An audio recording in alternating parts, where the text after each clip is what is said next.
अस्सलाम वालेकुम नाज़रीन, प्रोग्राम न्यूज़ नाइट में खुश आमदीद और मैं हूं आपका मेज़बान नजम वली खान। और नाज़रीन, इस वक्त मैं एक्सपो सेंटर में मौजूद हूं। एक्सपो सेंटर में इस वक्त 7वीं पाक चाइना इंडस्ट्रियल एक्सपो है, वो यहाँ पर मुनक्किद की जा रही है। पाक चाइना बिजनेस फोरम के ज़ेरे एहतमाम। जब हम चीन के साथ बात करते हैं पाकिस्तान की दोस्ती के हवाले से, तो हम कहते हैं ये हिमालय से भी बुलंद है, हम कहते हैं ये समुद्रों से भी गहरी है, हम कहते हैं ये शहद से भी ज्यादा मीठी है। लेकिन कुछ अरसे से पाकिस्तान और चीन के तजारती तल्लुकात, खासतौर पर सीपैक के हवाले से काफ़ी उस पर सवालिया निशान आ रहे हैं। पाकिस्तान और चीन के दरमियान तजारती तल्लुकात कैसे हैं?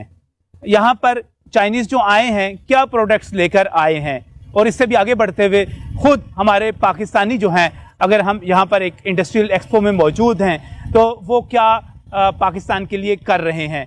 यहाँ पर बहुत सारी उम्मीद भी है, यहाँ पर बहुत सारी खुशी भी है, यहाँ पर इसके साथ साथ मसाइल भी हैं। आइए चलते हैं, आपको ये एक्सपो दिखाते हैं।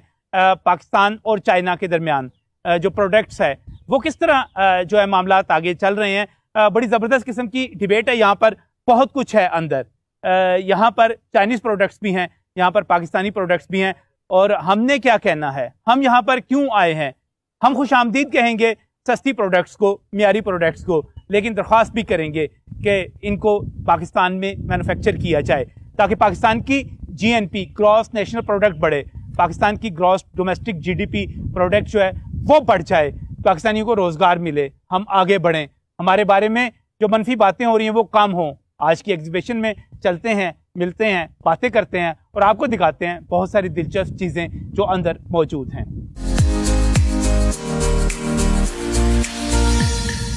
नाज़रीन, सैफुर रहमान साहब मेरे साथ मौजूद हैं, और सैफुर रहमान, मैं समझता हूँ कि इन पर फ़ख्र किया जा सकता है। एक तवील अरसा अशरे गुजार दिए आपने मलेशिया में, और अब आप पाकिस्तान में सरमायाकारी के लिए आ गए हैं। मैं यहाँ पर मौजूद हूँ, पीछे रिवोल्ट मोटरसाइकिल है जिसको आप यहाँ पर लॉन्च करने जा रहे हैं। क्या सोच कर, पर उम्मीद है आपकी मुलाकात हुई, हुकूमती माहिदीन के साथ भी आपकी मुलाकात हुई। पाकिस्तान में सरमायाकारी के हवाले से प्रोपेगेंडा बहुत ज़्यादा है, मायूसी बहुत ज़्यादा है, नाउमीदी बहुत ज़्यादा है, आप पर उम्मीद हैं? अस्सलाम वालेकुम। सबसे पहले तो मैं मीडिया का शुक्रगुजार हूँ कि गुज़श्ता 3 दिन से हम यहाँ पे एक्सपो में हैं, और यहाँ पे हमें हर तरीके से मीडिया ने प्रोटोकॉल दिया, उन्होंने हमारे कवरेज की इंटरव्यूज़ दिए, और लाहौर के शहरियों को शुक्रगुजार हूँ कि बहुत बड़ी तादाद में यहाँ पे आए, हमारे स्टॉल पे उन्होंने स्टॉल देकर उसको सराहा।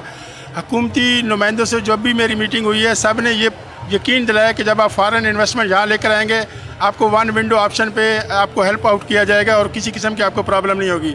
यहाँ आने का मकसद क्या था? लास्ट ईयर मैं दिसंबर में यूके में था, तो वहाँ पे एक एक्सपो में हम शिरकत करने गए, और हमारा प्रोग्राम था कि 1 मिलियन पाउंड की इन्वेस्टमेंट यूके में करनी थी। तो वहाँ पे एक यूरोपियन स्कॉलर स्पीच कर रही थी, उसने कहा था कि ये बेस्ट टाइम है पाकिस्तान में इन्वेस्टमेंट करने का। हम खुद शौक हुए कि यार हम पाकिस्तानी, हमें नहीं पता, और यूरोपियन लोग पाकिस्तान की तरफ मूवमेंट कर रहे हैं, तो हमें वहाँ जाना चाहिए, क्योंकि ये हमारा मदरलैंड है। मुझे 25 साल हो गए दियारगार में रहते हुए। इंशाल्लाह अभी हमने 200 मिलियन की इन्वेस्टमेंट की है, और इस साल हमारा टारगेट है हम ऑटोमोबाइल इंडस्ट्री में कार असम्बलिंग प्लांट भी हम लाहौर में लगाएंगे। $800 मिलियन की मोर इन्वेस्टमेंट हम यहाँ लेकर आ रहे हैं। हमारी गवर्नर साहब से मीटिंग हुई, एनर्जी मिनिस्टर डॉक्टर अता साहब से मीटिंग हुई, स्पीकर कौमी असम्बली से हुई। हर जो भी गवर्नमेंट का जिम्मेदार है, उस हर बंदे ने यही कॉम्प्रोमाइज़ किया कि इंशाल्लाह आपको आपकी इन्वेस्टमेंट भी सेफ है, और आप इससे पहले मलेशिया में थे? जी, मैं 25 साल से मलेशिया में हूँ, और वहाँ पे हम बिजनेस कर रहे हैं, और दूसरे ममालिक में दूसरी दुनिया के लोगों को कमा के देखकर अब थक गए हैं।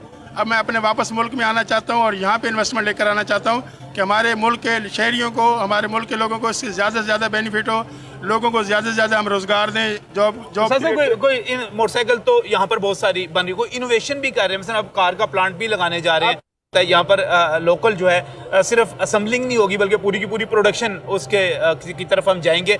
कोई इनोवेशन, कोई नई चीज़, ऐसी चीज़ कि बंदा कहे हाँ ये नई चीज़ आ रही है यहाँ पर। इसमें हम एक नई चीज़ लेकर आ रहे हैं जो कि अभी तक पाकिस्तान में उसका कंसेप्ट नहीं है। हम एक हाइब्रिड मोटरसाइकिल लेकर आ रहे हैं।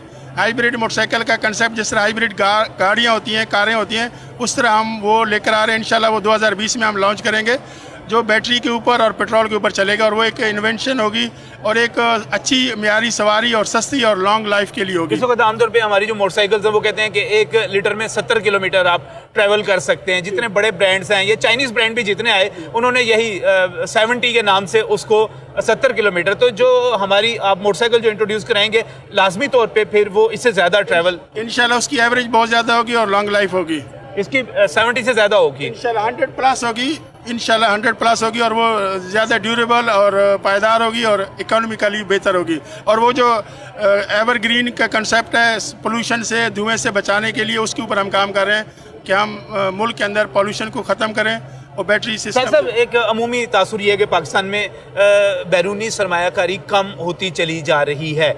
ऐसे में आपका आना एक मैं समझता हूँ कि पैगाम जाना कि हमारे बैरून मुल्क पाकिस्तानी जो हैं वो यहाँ पर आ रहे हैं, एक हवा के खुशगवार ठंडे झोंके की तरह। खुशामदीद कहते हैं जी आपको पाकिस्तान में, अपने वतन में, अपने शहर में, अपने इलाके में इतना तवील अरसा दियारे गैर में गुजारने के बाद तो इंशाल्लाह ताला कामयाबी मिलेगी, रोज़गार मिलेगा इससे। बहुत बहुत शुक्रिया जी। आने वाले दिन कैसे लग रहे हैं आप सब लोगों को, इन्वेस्टमेंट के हवाले से, सरमायाकारी के हवाले से कैसा लग रहा है आपको? मैं समझता हूँ जी कि ये हमारे लिए सैफ रहमान और B4U ग्रुप ऑफ कंपनी एक रहमत के फरिश्ते की मानद है, जो सिर्फ पाकिस्तान में इन्वेस्टमेंट ला के बेरोज़गारी का खात्मा करने जा रहे हैं। इनकी वजह से मेरी तरह के हज़ारों नौजवानों को एक रोज़गार का मौका मिल रहा है। ये हमारी गवर्नमेंट के लिए एक बहुत बड़ी सपोर्ट है। जो हमारी गवर्नमेंट का मेजर प्रॉब्लम था कि बेरोज़गार लोगों को, नौजवान को रोज़गार मिले, उसमें B4U ग्रुप ऑफ कंपनी का एक बड़ा इंपॉर्टेंट रोल है। और इस पर मैं अपनी तरफ से और अपने तमाम नौजवान साथियों की तरफ से सैफ रहमान साहब को B4U का शुक्रिया अदा करना। चलिए जी, बिल्कुल जी, हम सब शुक्रिया अदा करते हैं। सैफ रहमान साहब बता रहे थे मुझे कि ये इन्वेस्टमेंट आप बाहर भी कर सकते थे और वहाँ पर भी सोच रहे थे। आए मैं थोड़ा सा नाज़रीन यहाँ पर आपको पीछे वो दिखाना चाह रहा हूँ। सैफ साहब भी मेरे साथ मौजूद हैं। चलते हैं इधर जहाँ पे जिस मोटरसाइकिल की बात की जा रही है, यहाँ पर जो लॉन्च की जा रही है उसको भी देख लेते हैं। और इसके बाद एक हाइब्रिड मोटरसाइकिल भी पाकिस्तान में यहाँ पर इंट्रोड्यूस करवाई जा रही है। जब एक तरफ से ये बात होती है कि हमारे यहाँ सरमायाकारी नहीं हो रही, हमारे यहाँ ये बात की जाती है कि गैर मुल्की सरमायाकारी भी कम हुई है, पाकिस्तान में भी GDP कम होती चली जा रही है। ऐसे में अगर ये बढ़ रहा है, आगे बढ़ रहे हैं, सरमायाकारी हो रही है, हज़ारों लोगों को रोज़गार मिल रहा है, तो एक अच्छी खबर है, एक बहुत ही अच्छी खबर। आगे चलते हैं, मिलवाते हैं और भी लोगों से, पाकिस्तान और चाइना की दोस्ती के हवाले से भी, इस हवाले से भी कि हमारे मज़ीद इन्वेस्टमेंट के मौके क्या हैं इस ब्रेक के बाद।